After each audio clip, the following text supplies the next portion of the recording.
Hey guys, Doug from Team Super 77477. Today we'll be learning about Java constructors. Now, to get started, let's briefly explain this really quick.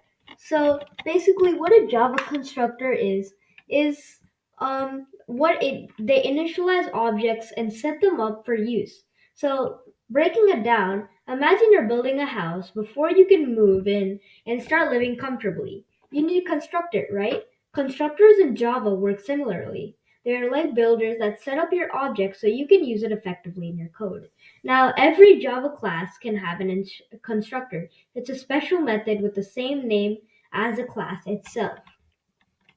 So, with this code, it's a simple example. In this example, we have a car class with two properties, the make and the model.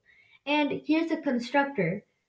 It takes two parameters that we learned in one of our previous lessons, the make and the model, similarly with our two properties, and assigns them to the corresponding properties using this keyword, which is our keyword. It's just this.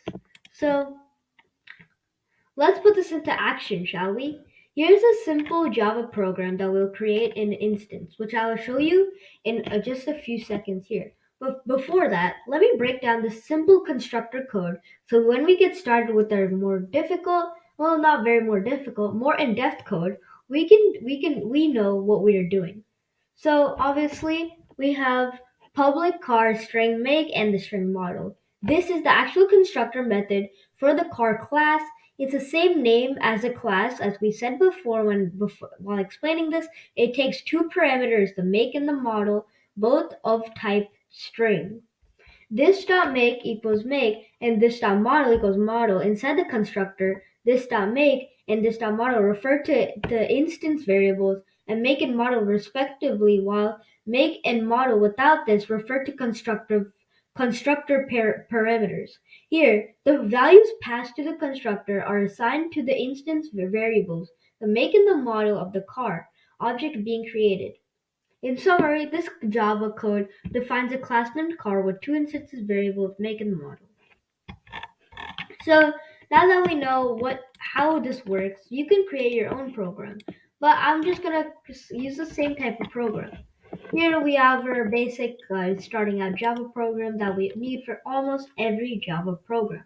If you have no clue how to do it, I would recommend checking out one of our previous videos, and that should tell you exactly how this works in depth. So now we have a similar thing, just our make and model, except we put it in an actual variable instead of using it as separate strings, like our foundation of like a base of a house, instead of like the entire construction itself. We could say that figuratively.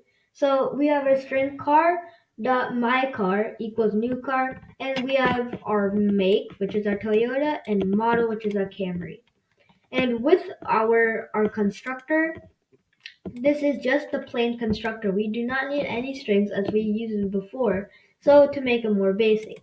So now we can just print this out simply. System.out.println, and as we learned before, we've used compound strings and compound print lines similarly, which we can just do by adding quotations and a plus and our string or variable inside of our parentheses, and that should print our similar thing.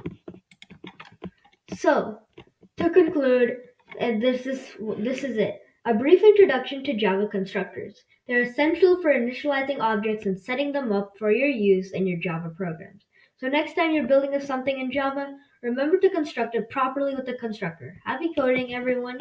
Until next time.